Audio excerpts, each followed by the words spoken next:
El infierno. Capítulo 5. El joven religioso de San Antonino. El sabio arzobispo de Florencia, San Antonino, refiere en sus escritos un hecho no menos terrible, que hacia la mitad del siglo XV había aterrorizado a todo el norte de Italia. Un joven de buena familia que a los 16 o 17 años había tenido la desgracia de callar en la confesión un pecado mortal y de comulgar en este estado.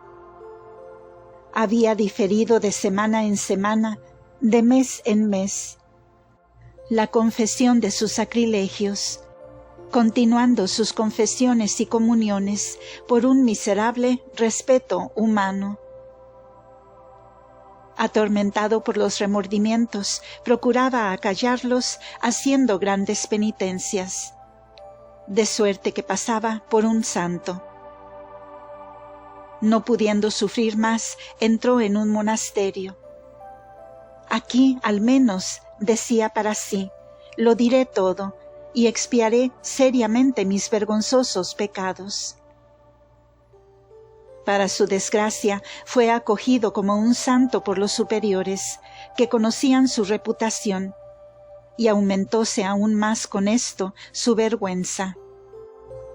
Aplazó para más adelante sus confesiones, redobló sus penitencias, y pasáronse en este deplorable estado 1, 2, 3 años. No se atrevía nunca a revelar el horrible y vergonzoso peso que lo agobiaba. Al fin, parecía que una mortal enfermedad le facilitaba el medio. Ahora, decía en sus adentros, voy a hacer antes de morir una confesión general. Pero sobreponiéndose siempre el amor propio a su arrepentimiento, enredó de tal modo la confesión de sus culpas que el confesor no pudo comprender nada. Tenía un vago deseo de abordar de nuevo el asunto al día siguiente, pero le sobrevino un acceso de delirio y el infeliz murió. En la comunidad se ignoraba la terrible realidad y se decía, si éste no está en el cielo, ¿quién de nosotros podrá ir? Y se hacían tocar con sus manos cruces, rosarios, medallas. Fue trasladado el cuerpo con una especie de veneración a la iglesia del monasterio y quedó expuesto en el coro hasta el día siguiente, en que habían de celebrarse los funerales. Algunos momentos antes de la hora fijada para la ceremonia, uno de los hermanos, enviado para tocar la campana, vio de repente delante de sí y cerca del altar al difunto, rodeado de cadenas que parecían enrojecidas en el fuego, y apareciendo en toda su persona algo incandescente. Espantado el pobre hermano había caído de rodillas, fijos los ojos en la terrible aparición. Díjole entonces el condenado, no roguéis por mí, pues estoy en el infierno por toda la eternidad. Y refirió la lamentable historia de su funesta vergüenza y de sus sacrilegios, después de lo cual desapareció, dejando en la iglesia un olor hediondo que se esparció por todo el monasterio, como para atestiguar la verdad de lo que el hermano acababa de ver y oír. Advertidos luego los superiores, hicieron quitar el cadáver, considerándolo indigno de sepultura eclesiástica. La cortesana de Nápoles. San Francisco de Girolamo, célebre misionero de la Compañía de Jesús, a principios del siglo XVIII, había estado encargado de dirigir las misiones en el reino de Nápoles.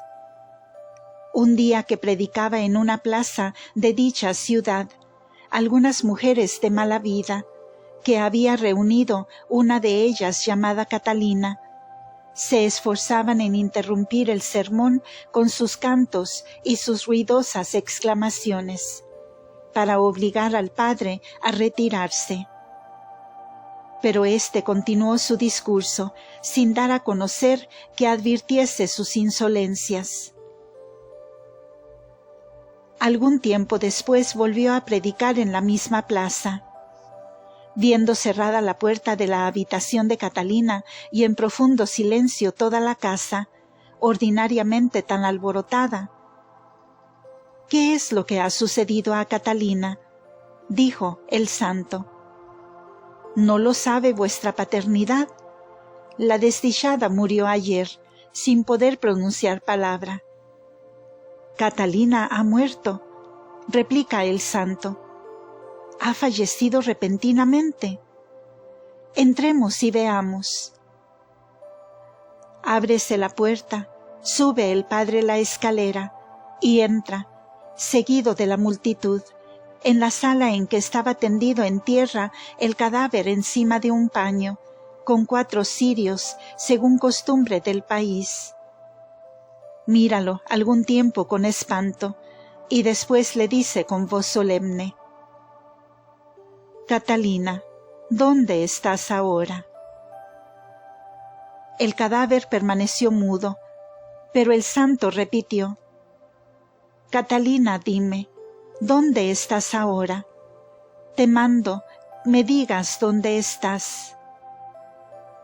Entonces, con gran pasmo de todo el mundo, abriéronse los ojos del cadáver.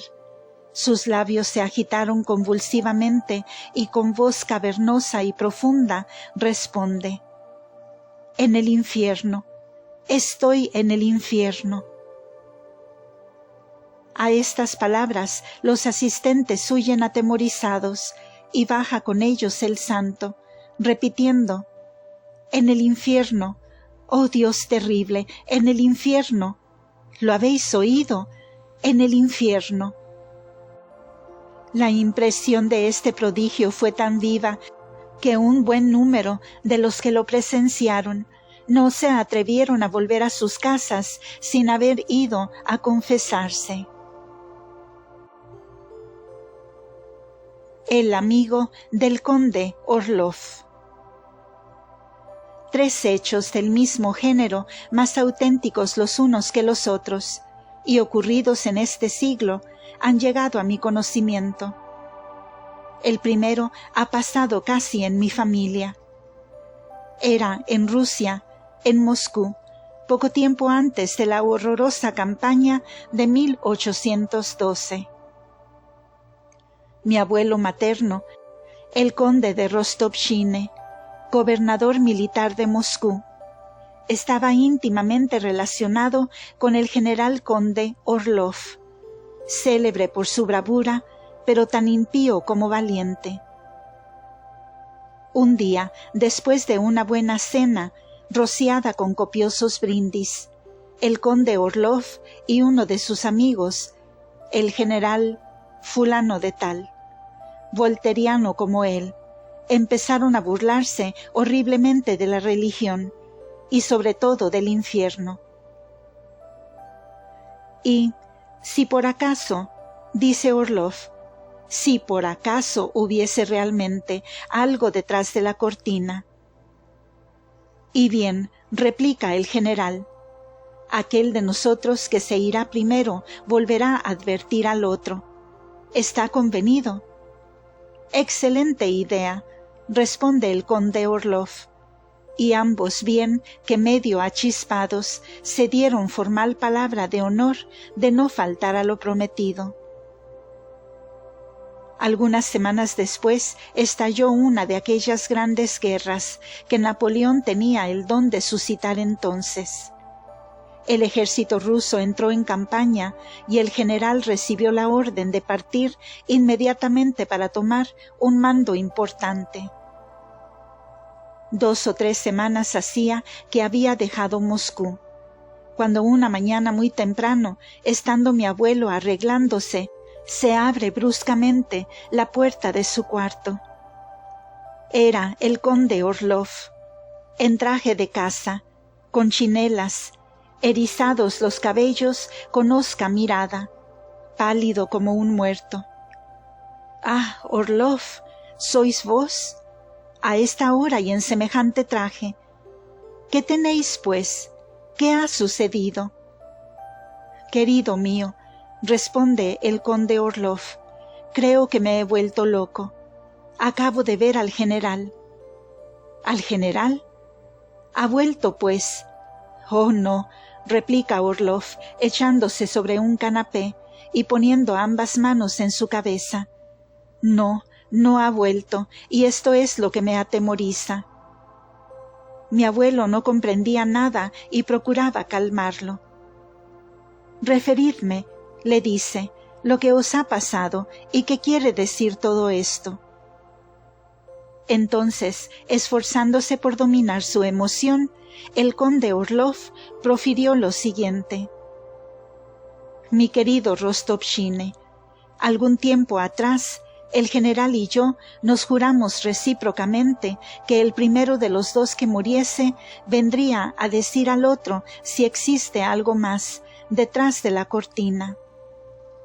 Esta mañana, hará apenas media hora, estaba tranquilamente en la cama, despierto hacía mucho tiempo, sin pensar ni por asomo en mi amigo, cuando de repente se abren bruscamente las cortinas de mi alcoba, y veo a 2 pasos de mí al general, de pie, pálido, con la mano derecha sobre su pecho, diciéndome: «¡Hay un infierno! Y estoy en él». Y desapareció. Enseguida he venido a encontraros. La cabeza se me va. ¡Qué cosa tan extraña! Yo no sé qué pensar. Mi abuelo lo calmó como pudo, pero no era cosa fácil. Hablóle de alucinaciones, de pesadillas. Díjole que quizás dormía, que hay cosas muy extraordinarias, inexplicables, y otras vaciedades de este género, que son el consuelo de los incrédulos. Después hizo enganchar sus caballos y llevar al conde Orlov a su habitación. 10 o 12 días después de este extraño incidente, un correo del ejército llevaba a mi abuelo, entre otras noticias, la de la muerte del general. En la mañana misma del día en que el conde Orlov lo había visto y oído, a la misma hora en que se le había aparecido en Moscú. El infortunado general, habiendo salido para reconocer la posición del enemigo, una bala atravesaba su pecho y caía yerto. «Hay un infierno y estoy en él». He aquí las palabras de uno que de él ha vuelto. Fin de este episodio. Continuará en el siguiente audio. Gracias por escuchar.